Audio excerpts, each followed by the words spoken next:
Nah, logika itu justru harus dibalik. Pemerintah yang nggak becus, yang membiarkan korupsi terjadi secara masif dan KKN secara masif, yang bikin rakyat hidupnya susah, itu justru harus dipercepat, diselesaikan, bukan diperpanjang. Logikanya aja logika ngawur. Padahal kekuasaan model begini, kekuasaan yang illegitimate secara legal, kekuasaan yang pada dasarnya haram, tapi mereka saking greedy-nya, rakusnya, tetap mau ngangkangin kekuasaan walaupun nggak ada yang nggak milih. Jadi kekuasaan itu betul-betul kekuasaan yang ilegal, yang illegitimate, yang haram. Dan mohon maaf Pak Jokowi, saya kenal baik Mas Jokowi, Anda tuh nggak kuat-kuat amat. Anda tuh bukan Pak Harto, bukan Gus Dur yang punya masa yang kuat, bukan Mbak Mega. Jadi sing eling, ya kan? Jangan kelewatan. Enough is enough lah. Toh orang di sekitar Mas Jokowi juga wes warak semua, wes warak, wes.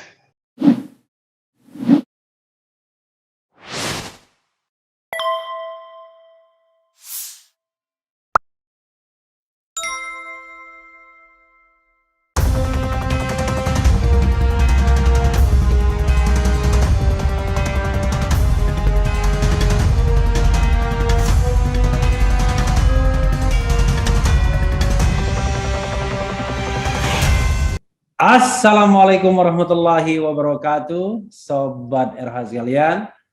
Jumpa lagi kita di channel yang keren jelas.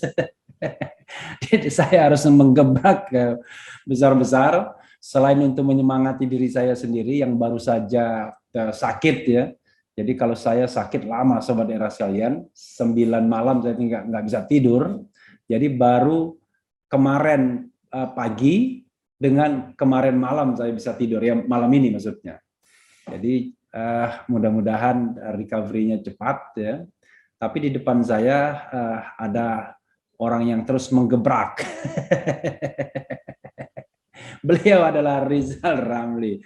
Assalamualaikum warahmatullahi wabarakatuh, Bang Rizal. Waalaikumsalam, Refli. Mudah-mudahan Refli kembali sembuh, ya kan? Cocok pos itu barang. Amin. Jadi sudah berapa edisi saya tidak take live, jadi ya ada sekali menyela kemarin. Jadi selama 10 hari terakhir itu minim sekali, dan ini mudah-mudahan memulai lagi dengan Bang Rizal. Dan mohon maaf Bang Rizal kalau saya tidak terlalu update perkembangan terakhir. Jadi Bang Rizal yang meng-guide saya, tapi pembicaraan yang paling akhir adalah isu soal penundaan pemilu. Jadi apa? What something behind the issue, Bang Rizal? Silakan, Bang. Jadi memang sebelumnya kan ada upaya untuk memperpanjang jabatan Presiden Jokowi 5 tahun lagi. Tapi ternyata resistensinya cukup kuat. Ya, kemudian dibikinlah rekayasa agar supaya ada justifikasi supaya diperpanjang 2 tahun. Itu kayak operasi militer aja, komandannya jelas, ada siapa, pejabat, menteri, kemudian. Tapi saya koreksi Bang, bukan 2 tahun, 3 tahun. Oh, 3 tahun, nambah lagi ya? 2027 kan? Sampai 2027 kan? Ya kan? Dicarilah alasan-alasan, semua alasannya ngasal, ngawur, ya. Dan yang kedua, dicarilah operatornya. Nah, operatornya adalah ketua umum partai yang punya potensi masalah hukum. Mereka ini sebetulnya istilah Yos itu pasien rawat jalan KPK. Oh, pasien rawat jalan, ya. Bisa dengan cepat jadi rawat inap gitu loh. Jadi gampang sekali ditekan. Ya, jadi tiga mereka inilah yang nyanyi, didukung oleh survei abal-abal bahwa 73% rakyat Indonesia sangat puas dengan Jokowi. Ini survei benar-benar bayaran, abal-abal yang digunakan untuk justifikasi kenapa perpanjangan dilakukan. Tapi ternyata ya rencana jahat ini terbongkar karena mereka ini sebetulnya melakukan kudeta konstitusi kita dengan tegas mengatakan maksimum jabatan presiden itu 2 kali 5 tahun. Mereka coba hianati konstitusi, coba hianati amanah daripada reformasi. Nah, yang luar biasanya, 2 partai yang ketuanya itu tadi jadi spokesman buat kudeta konstitusi ini adalah justru partai yang didirikan sebagai hasil dari reformasi, yaitu PAN dan PKB. Kok tega-teganya kedua partai hasil reformasi ini itu malah cawe-cawe mau melawan konstitusi dan mengkhianati amanah reformasi. Dan ketahuan juga ternyata yang komandan operasinya ini ya kan kawan saya si Bang Luhut, ya kan, walaupun udah bantah-membantah, tapi kayaknya bukti-buktinya itu semua mengatakan memang komandannya Pak Luhut Panjaitan. Saya minta, Bang, jangan lupa diri deh. Abang kan dulu timnya Gus Dur yang mengajarkan keadilan dan demokrasi. Masa konstitusi mau dikhianati? Ya, walaupun bantah-bantah, ya saya kira si abang ini kan gagah kelihatannya, berani, ya kan? Malah ngeles, nggak ngaku kayak politisi kalengan aja, kaleng-kaleng aja. Ya kan, lebih bagus ngaku, bertobat, mari kita perbaiki demokrasi di Indonesia ini. Bang Rizal, memang, ya silakan. Dan memang ada yang biasa berpikir untuk mengontrol Indonesia ini harus dicari tokoh-tokoh yang bermasalah secara hukum dan personal, sehingga bagaikan kerbau bisa dicocok hidungnya, kiri kanan. Nah, model pengelolaan politik seperti ini sangat-sangat primitif, sangat-sangat bertentangan dengan etika, sangat-sangat bertentangan dengan iktikat mau membuat Indonesia jadi lebih hebat, lebih makmur dan cerdas. Bagaimana kalau pejabat atau ketua partai itu sengaja yang dipilih yang ada kasus hukum, sehingga semua bisa jadi kerbau yang diarahkan kiri kanan. Maaf dah, teknik penguasaan politik, pengelolaan politik ini sangat kuno, ya, jahat, ya. Ini waktunya kita ubah menjadi lebih baik. Oke, Bang Rizal, jadi saya gara-gara baru sembuh ini ngeblank orangnya, ngeblank orangnya ya. Selain motif umum ya, motif umum adalah bahwa kekuasaan itu enak ya. Mungkin Bang Rizal bisa menggarisbawahi motif-motif yang jauh lebih khusus atau spesifik, sehingga perpanjangan masa jabatan itu perlu digelindingkan atau diorkestrasi dari belakang, walaupun belakangan tidak mengaku juga. Silakan Bang. Ya, kalau kita lihat petanya sehabis Jokowi, tidak ada calon presiden yang andal. Andal dari segi integritasnya bisa dipercaya, andal dari segi track record, andal dari segi kemampuan menyelesaikan masalah. Nah, kebanyakan orang-orang di sekitar Presiden Jokowi banyak memiliki masalah KKN. Mereka berhasil menumpuk kekayaan luar biasa besarnya Dan mereka takut kalau ada pimpinan baru bisa-bisa pada hilang semua itu. Ya, jadi perpanjangan konstitusi, perpanjangan 5 tahun nggak bisa, dicarilah jalan tengah dengan cara perpanjangan 3 tahun. Ini merupakan garansi buat pejabat-pejabat yang selama ini sangat korup, yang sama ini menyalahgunakan kekuasaan, agar mereka terlindungi. Dan yang kedua, mereka tetap bisa ngangkangin jabatannya. Anggota DPR nambah 3 tahun lagi, bupati, gubernur, anggota ketua MPR, DPR, dan sebagainya. Padahal kekuasaan model begini, kekuasaan yang illegitimate secara legal, ya, kekuasaan yang pada dasarnya haram, tapi mereka saking greedy-nya, rakusnya, tetap mau ngangkangin kekuasaan, walaupun nggak ada yang nggak milih. Jadi kekuasaan itu betul-betul kekuasaan yang ilegal, yang illegitimate, yang haram. Nah, saya bingung, ya kan, tokoh-tokoh ini sedemikian takutnya terhadap perubahan. Bang Rizal.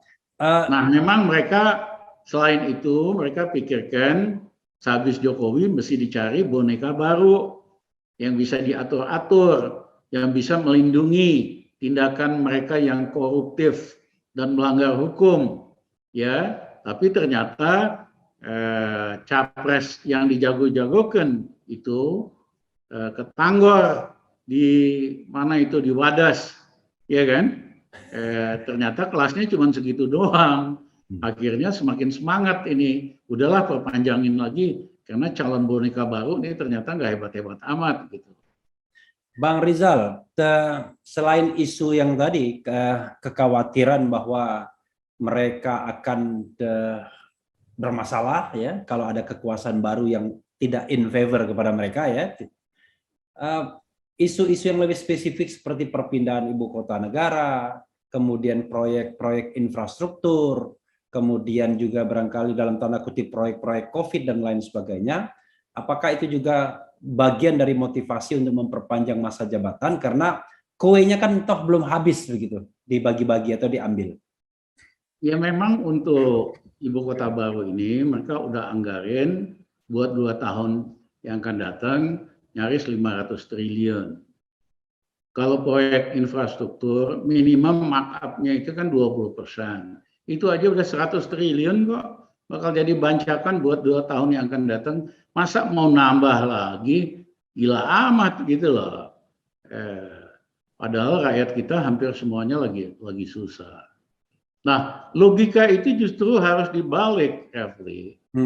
Pemerintah yang nggak becus, yang membiarkan korupsi terjadi secara masif dan KKN secara masif, yang bikin rakyat hidupnya susah, itu justru harus dipercepat, diselesaikan, bukan diperpanjang. Logikanya aja logika ngawur.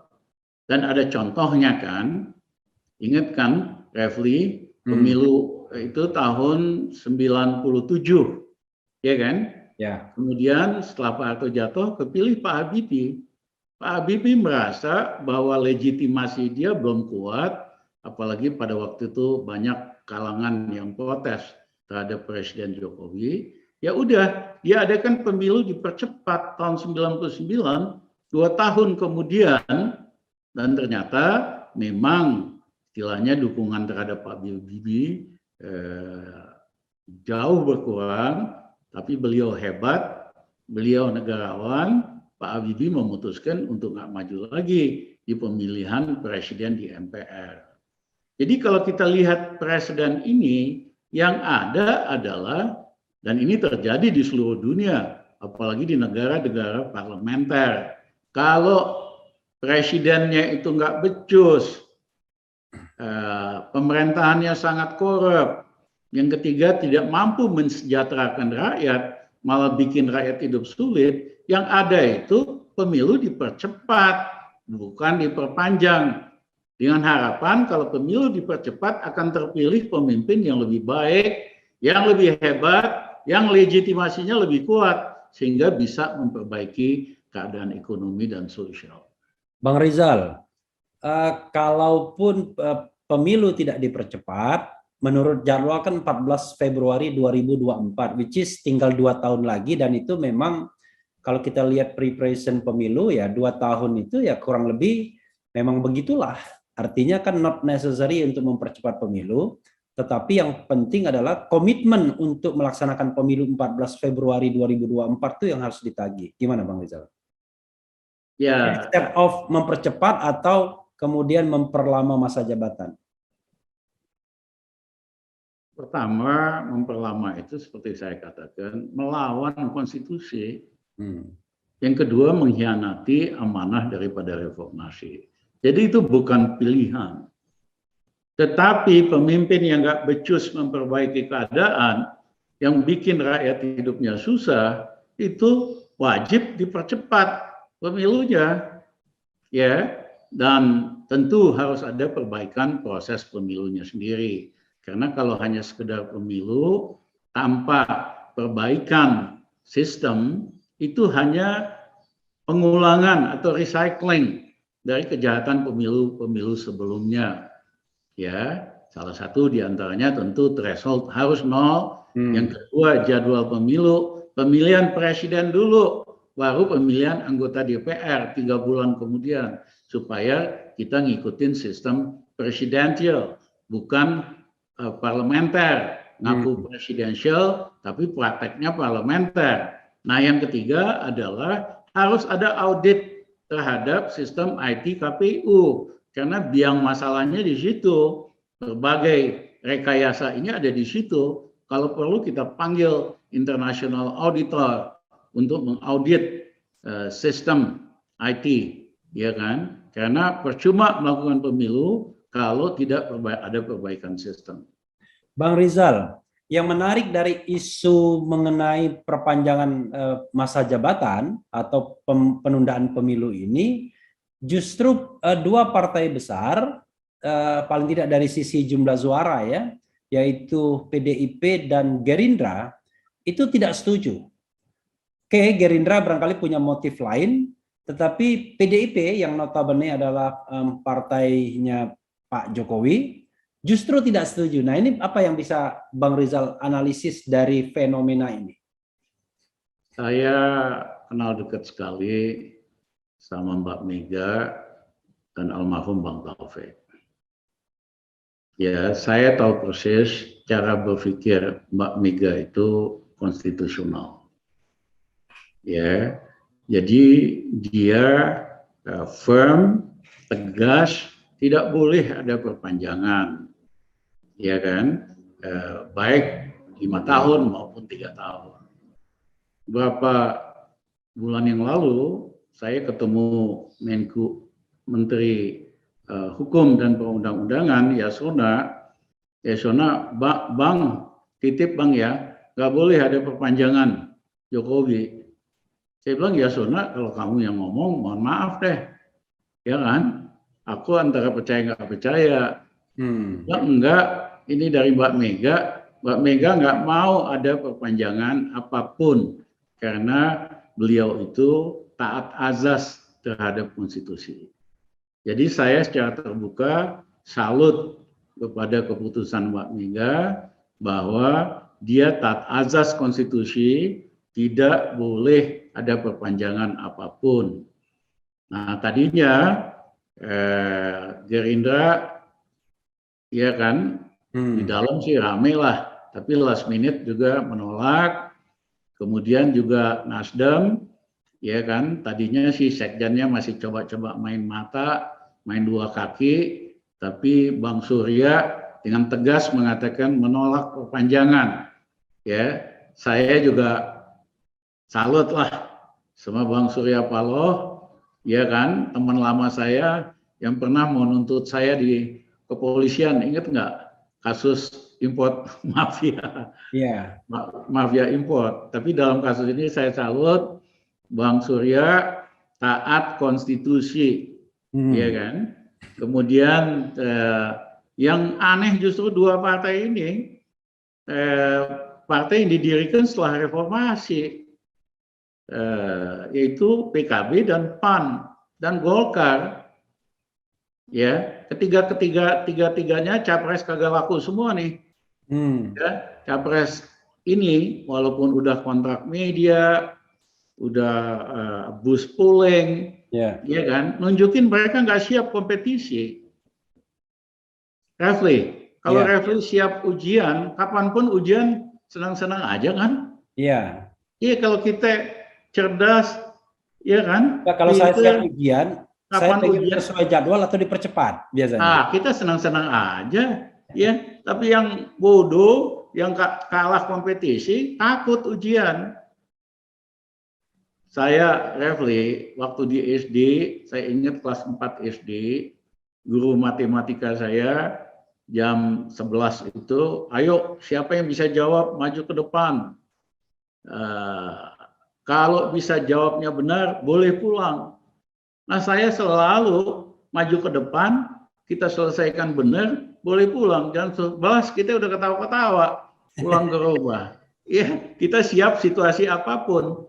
Jadi ini ketua umum ini bukan kelas orang yang bisa bertarung secara fair. Makanya memerlukan, ya kan, pengkhianatan terhadap konstitusi. Dan takut kompetisi. Bang Rizal, kalau kita lihat, oke lah, itu kan ada soal konstitusionalisme dan lain sebagainya. Tapi kita ingin bicara tentang analisis politiknya ya. Terlihat betul ya, ada patronase politik yang berbeda. Ya, ada 3 sosok yang determinatif mungkin. Presiden Jokowi sendiri dalam isu perpanjangan ini rasanya mungkin ya seiring dan sejalan dengan LBP ya yang operatornya, karena kalau misalnya tidak ada restu dari Presiden Jokowi, rasanya kan nggak mungkin dia jalan sendiri begitu. Atau mungkin bisa jalan sendiri, I don't know exactly. Tapi di sisi lain ada Mbak Mega yang rupanya tidak mau mengikuti genderang atau gendang soal perpanjangan pemilu ini.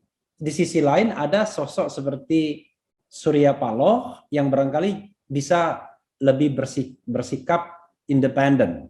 Kalau Prabowo barangkali juga melihat bahwa 2024 his time ya kan, karena tidak ada lagi pesaingnya.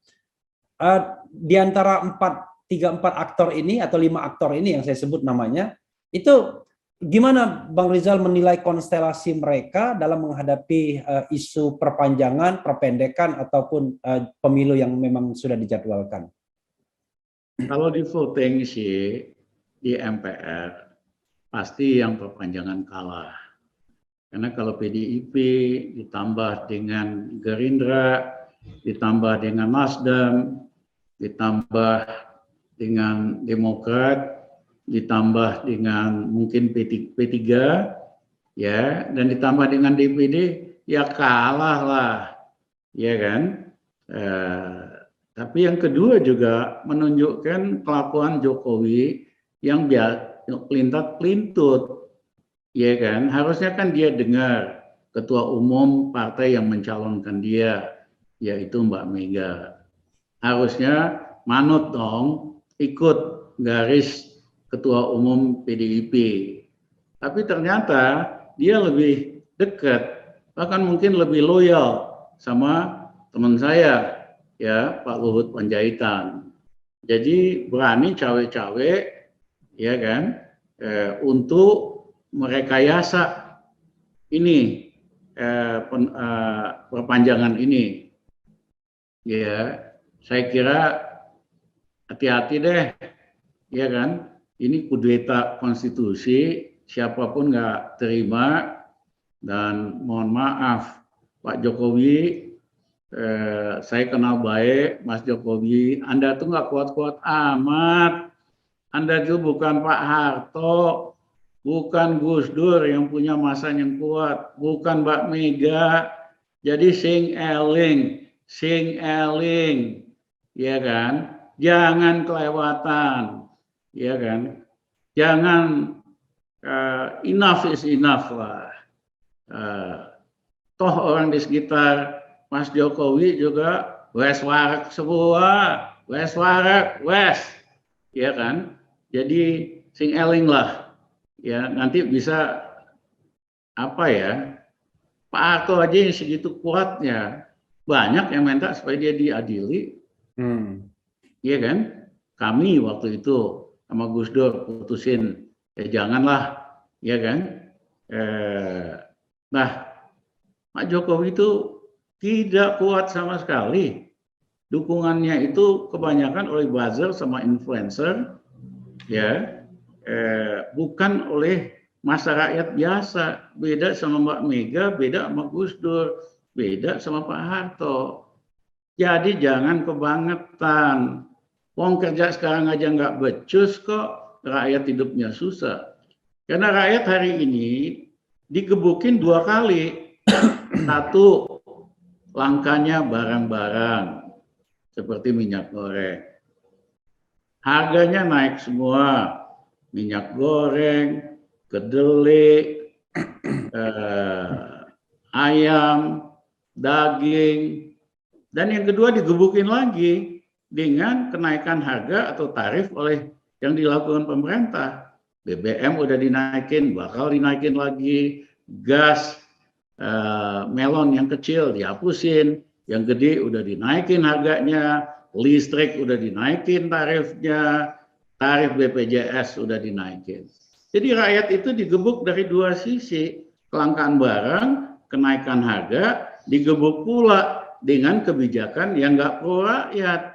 Ini pemerintah yang bikin susah, ya kan? Kok bisa minta perpanjangan, nggak tahu diri amat sih. Oke, Bang Rizal ya. Tapi kan biasanya selama ini kalau pemerintah pengen, terutama istana ingin, itu mereka bisa melakukan operasi senyap dan akhirnya semua kekuatan politik mengatakan iya. Yakin Bang Rizal bahwa sikap seperti PDIP itu firm untuk menolak perpanjangan, Gerindra firm misalnya, kemudian Surya Paloh firm. Karena apaan sih kayak bahasa Intel aja operasi senyap. Maksudnya ada taipan-taipan yang nyogok supaya bisa perpanjang. Bahasa jelas dah, jangan Intel operasi senyap. Operasi senyap itu apa aja? Padahal saya tadi waktu ngomong operasi senyap itu nggak kepikir soal taipan. Saya hanya asal nyeblak aja pahamnya ada operasi. Hari ini informasi itu cepat sekali. Zaman dulu bisa banyak disembunyiin. Kalau ada bandar-bandar, cukong-cukong, mau membiayain perpanjangan ini kita akan umumkan. Ya, secara terbuka. Ya kan, supaya rakyat tahu bahwa cukong-cukong ini ikut dalam proses makar konstitusi. Itu aja dah. Oke. Bang Rizal, ada lagi soal politik terakhir ini yang ingin Bang Rizal share sebelum saya ingin sedikit tanya soal perkembangan ekonomi terakhir ya.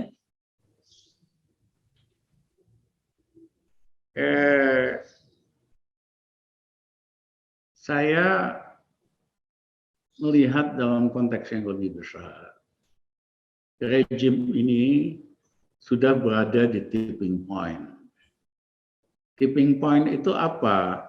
Itu adalah titik jungkal. Kayak kita main papan di ayunan 2 orang, ya kan? Nah kalau nggak hati-hati, ini ngebalik tipping point, ngejungkel. Ya, dan saya khawatir ini akan terjadi. Kenapa? Satu, rakyat memang lagi susah banget, ya kan? Satu, digebuk tadi dengan kelangkaan dan kenaikan harga, digebuk dengan kenaikan tarif, karena pemerintahnya nggak punya uang, ya, dan mengelola anggarannya ugal-ugalan. Kan gini, Refli, kayak rumah tangga aja lah, kalau penerimaan lebih kurang, maka pengeluaran kita kurangin juga dong. Ini pemerintah ini penerimaannya dari segi pajak kurang, hanya 8%, tax ratio-nya harusnya itu 13-15%. Ini tax ratio penerimaan pajak kurang, dia pengeluaran masih terus jor-joran, termasuk ibu kota baru yang itulah, ya kan? Nah, Ini menunjukkan pengelolaan fiskal yang tidak bertanggung jawab. Tapi bebannya siapa? Bebannya rakyat. Karena untuk menutupi gap penerimaan yang merosot tajam dan pengeluaran yang jor-joran ini, ya harga listrik harus dinaikkan, harga BBM harus dinaikkan, harga gas harus dinaikin, BPJS mesti dinaikin, dan sebagainya dan sebagainya. Ya, jadi kondisi ini akan mengakibatkan makin dekat itu tipping point, titik jungkal itu. Nah, yang kedua adalah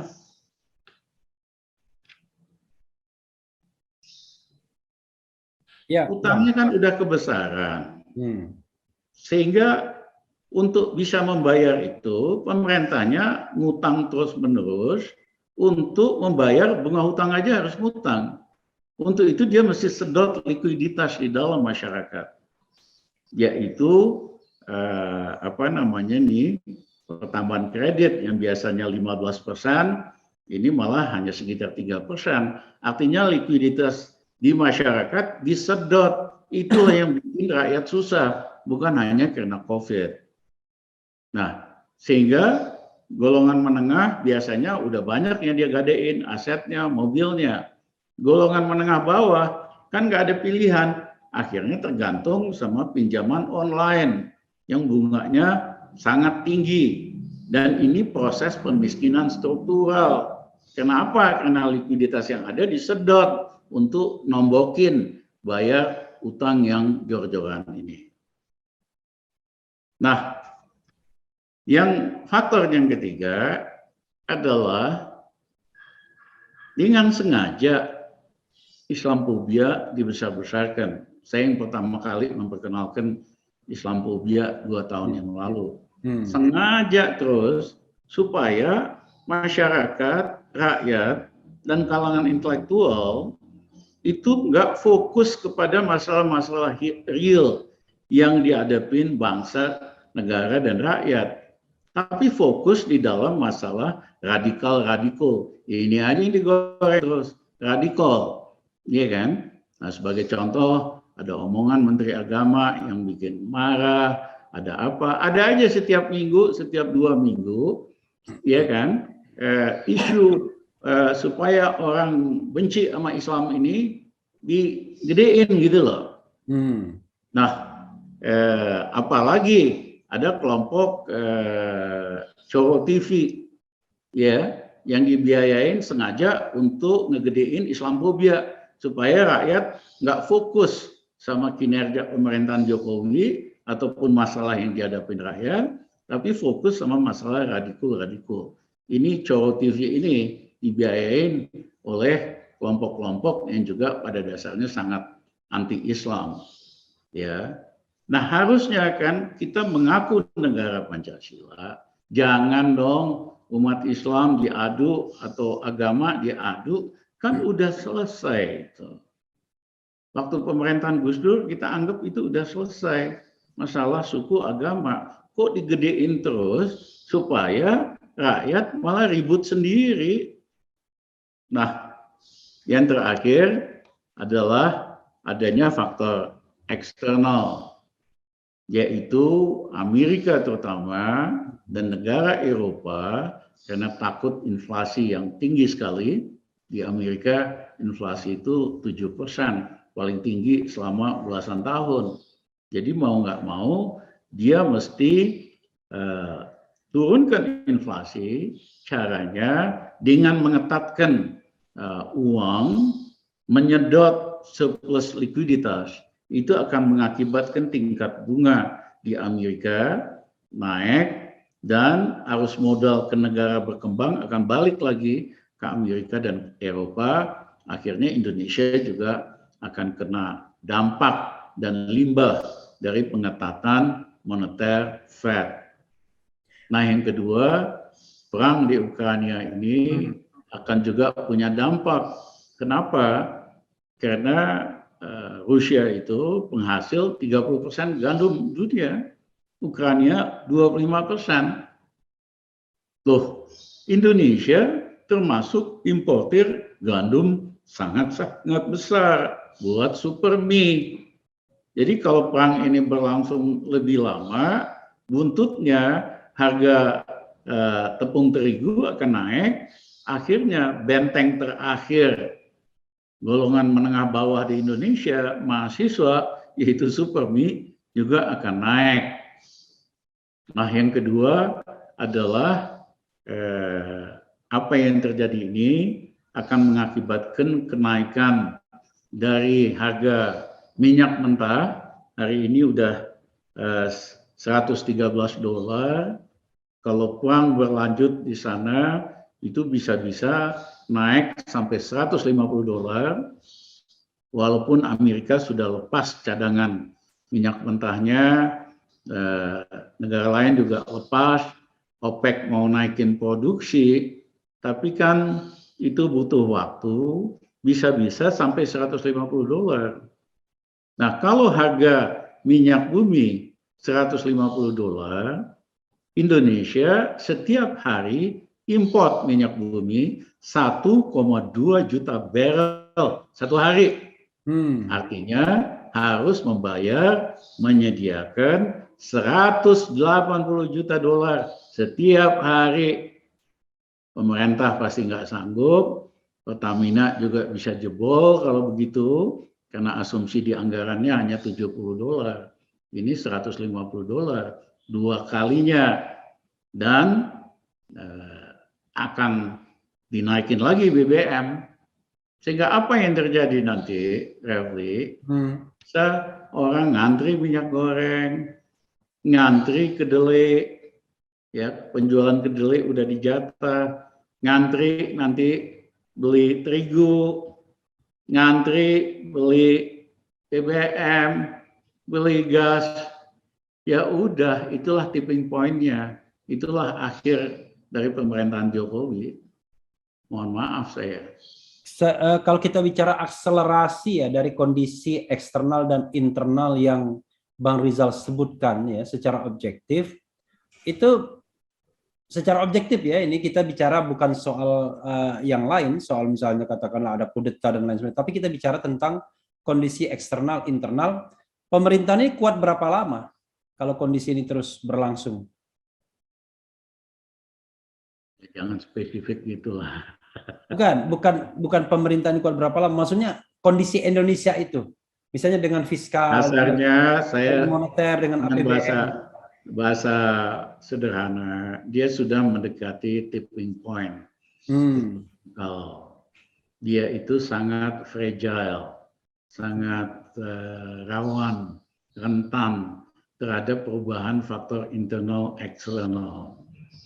Refli kan pernah main itu papan yang anak kecil main itu, kan digeser sedikit berbalik dia, iya kan? Digesernya itu bisa karena faktor internal, bisa juga karena faktor internal. Ada topan yang dikit gitu. ingin Bang Rizal katakan itu bisa suddenly gitu ya?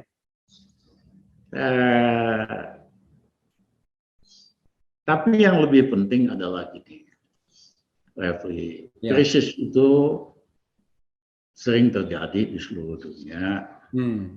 Kadang-kadang susah dihindarin. Tapi yang paling penting adalah pemerintah punya kapasitas tidak buat mengatasi krisis. Sayangnya, mohon maaf, tidak. Karena banyak menterinya asal mangap. Misalnya soal kedelai, Menteri Perdagangannya mengatakan itu gara-gara di Cina ada 5 miliar babi.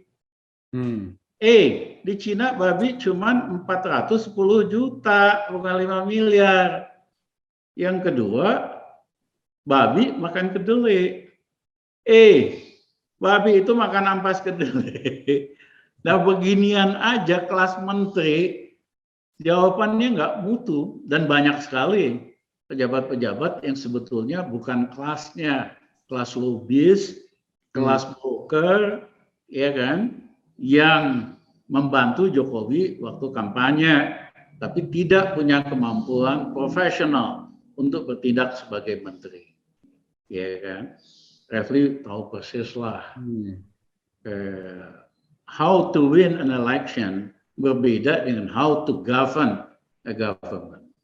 Ya, untuk memenangkan pemilu cukup dengan kampanye apa segala macam, ya kan? Tetapi how to govern itu memerlukan kemampuan profesional, memerlukan integritas supaya kebijakan tidak terbelit dengan kepentingan sendiri atau kelompoknya. Nah, sayangnya kabinet Jokowi itu dari segi integritas banyak yang bermasalah. Dan yang kedua, tidak punya kemampuan buat menyelesaikan masalah. Nah, jadi kembali tadi, ini udah mau deketin tipping point. Dan sudah sangat fragile. Mampu nggak dibalikin? Mampu kalau memiliki kapasitas. Tetapi ternyata mayoritas tidak memiliki kapasitas. Sederhana, minyak goreng itu kan Indonesia eksportir CPO paling besar di dunia. Itu tuh berlebih, berlimpah, abundance. Menyelesaikan masalah yang abundance saja kagak bisa. Apalagi masalah yang langka atau scarcity seperti kedelai dan lain-lainnya. Jadi Bang Rizal, yang ingin Bang Rizal katakan sebenarnya krisis itu ya bisa melanda negara manapun, bahkan melanda dunia, ya kan? Dan satu lagi, ada pemimpin-pemimpin hebat di dunia justru yang memanfaatkan krisis untuk membuat negaranya jadi hebat. Contohnya itu Presiden Roosevelt dipilih di Amerika tahun 30, tahun depresi, 20 tahun Amerika depresi, tapi karena memiliki visi dan kepemimpinan yang kuat, dia balikkan Amerika dari negara tadinya nomor 7, nomor 1 di dunia dari segi ekonomi, militer, dan lain-lain. Dia lakukan terobosan-terobosan supaya rakyatnya dalam krisis punya kerjaan, dia dorong kreativitas dan sebagainya. Atau Mahathir di Malaysia, waktu Krismon, Indonesia kan manut IMF, hancur, ya kan? Mahathir inisiatif sendiri, dia lakukan capital control, ya kan? Dia perbaiki ekonomi Malaysia sehingga ekonomi Malaysia tidak tergores, tetap tumbuh 6% pada waktu krisis 98. Indonesia anjlok minus 13% karena dengerin manut dengan saran IMF. Jadi justru krisis itu an opportunity untuk membalikkan keadaan. Nah, oleh karena itu, kalau pemimpin hari ini nggak becus, ya mundurlah supaya terpilih pemimpin yang mampu melakukan perbaikan dengan cepat, melakukan terobosan untuk memperbaiki Indonesia. Bang Rizal, terlepas dari semua proses itu ya, kita bicara agenda normal 2024 yang sudah dijadwalkan 14 Februari, ya kan? Nah, mudah-mudahan Bang Rizal semangat ngomong tentang agenda normal. Kita tahu bahwa yang kita khawatirkan kan selalu adalah tidak ada yang namanya genuine election, ya kan? Terutama presidential electionnya, karena kekuatan istana sama-sama mendapatkan kue kekuasaan itu bisa membuat sebuah skenario dengan calon-calon mereka-mereka aja, misalnya begitu. Dalam konstelasi saat ini, ketika ada isu penundaan pemilu, mereka tidak kompak, ya kan? Tapi kalau 2024, Bang Rizal melihat nggak skenario, misalnya istana yang sudah menguasai 82% itu bisa mengeluarkan 2 calon boneka atau katakanlah bahkan calon tunggal, jangan-jangan. Jadi beginilah, kalau kita lihat pengalaman SBY 10 tahun, 9 tahun berkuasa efektif. 1 tahun terakhir nggak ada giginya, jadi sitting duck president. Bahkan saya dengar kalau dia undang tokoh-tokoh, termasuk tokoh bisnis, setahun terakhir pada pura-pura ada di Singapura, di Hong Kong, kagak ada yang mau datang. Nah, ini Jokowi udah 2 tahun juga pengaruhnya udah mulai hilang, iya kan? Kalau dia mau rekayasa ini itu, iya kan? Bandar-bandar juga kabur nanti karena ini kan kartu udah habis, iya kan? Jadi nggak semudah itu. Apalagi kalau main tadi kudeta konstitusi, ya pasti kita lawan semua lah, iya kan? Kita kan udah kenyang ngelawan pemerintah otoriter. Kalau cuman beginian aja mah, semua juga akhirnya nanti, iya kan? Hentikan proses ini. Nah kalau calon-calon, iya kan? Dari calon-calon yang ada ini, pertama tentu harus diuji dulu integritasnya. Saya minta KPK dari calon-calon capres yang ngajukan, kan ada tuh yang diduga kena kasus ini, kasus itu, diverifikasi dulu dong sama KPK. Ya kalau memang lolos, nggak ada masalah, ya kan, silahkan. Sehingga kita kompetisi berdasarkan visi dan ide, bukan orang yang korup, yang banyak kasus, kemudian membiayai pencitraan berbayar, polling berbayar untuk menaikin ratingnya. Karena rata-rata ini ratingnya rendah banget, di bawah 1,5% semua nih capres-capres. Ya, jadi menurut saya KPK harus proaktif mencegah korupsi dengan mengklarifikasi mana capres-capres yang ada kasus hukum, terlibat kasus korupsi, supaya rakyat nggak ditipu sama calon-calon koruptor yang akan berlanjut ini. Dan yang kedua, kita bukalah proses kompetisi berdasarkan visi. Bagaimana memperbaiki Indonesia di segala bidang, bagaimana memperkuat persatuan, bagaimana mensejahterakan rakyat. Itulah pemilu yang benar. Di seluruh dunia itu yang terjadi di negara demokratis. Bang Rizal, kita tahu bahwa pandemi ini justru kan sebenarnya memberikan peluang untuk membuat kampanye yang jauh lebih dialektik, dialogis. Tidak perlu dengan pengerahan massa jor-joran ya, yang kemudian akan memunculkan masalah baru nantinya, termasuk juga biaya ekonomi yang tinggi, termasuk money politics dan lain sebagainya. Imbauan Bang Rizal terhadap KPU ya, karena kita tahu kadang-kadang KPU ini kan kalau makin banyak proyeknya makin senang dia, ya kan? Makin banyak pestanya makin senang.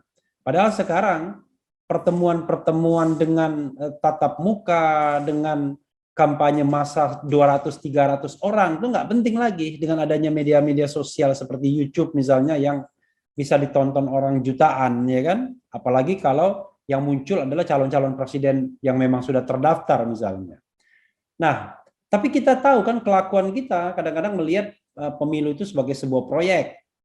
Anggota KPU-nya warawiri ke sana kemari, kan? Pakai kelas bisnis, ya kan?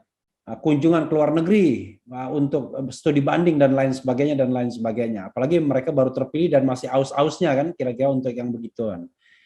Imbauan keras Bang Rizal agar meningkatkan kualitas pemilu kita, tidak menjadi pemilu yang cuma ya katakanlah pemilu yang kumpul rame-rame, joget-joget dan lain sebagainya tanpa adanya sebuah dialog yang mencerdaskan kepada pemilih.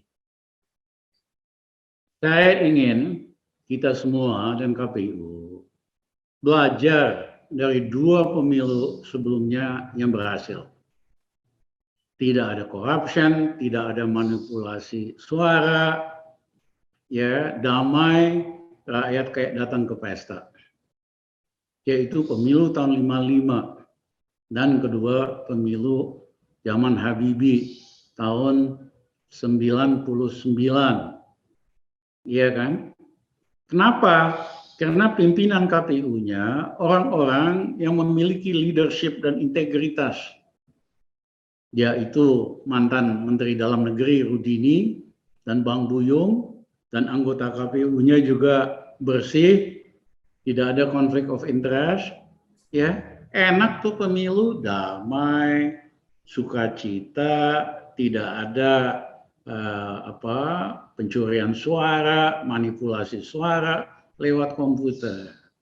Jadi saya minta anggota KPU dan Bawaslu ini coba belajar dari 2 pemilu tersebut. Jangan belajar dari pengalaman pemilu-pemilu yang terakhir. Itu mah terlalu banyak rekayasanya.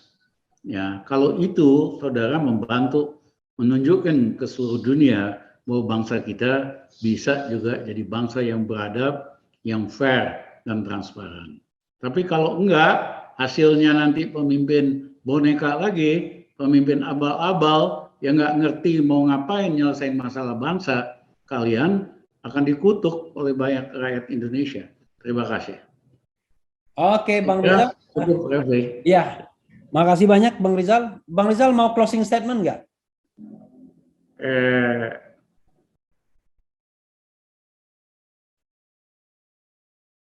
Pemimpin yang tidak bisa memperbaiki keadaan, malah membuat konflik terus-menerus dengan membesar-besarkan Islamophobia, tapi tidak mampu menyelesaikan masalah real yang dihadapi rakyat kita, yaitu harga-harga, kelangkaan barang, pengangguran, merosot daya beli, sebaiknya mundur atau menyelenggarakan pemilu yang dipercepat, ya, dan itu wajar, ada presidennya.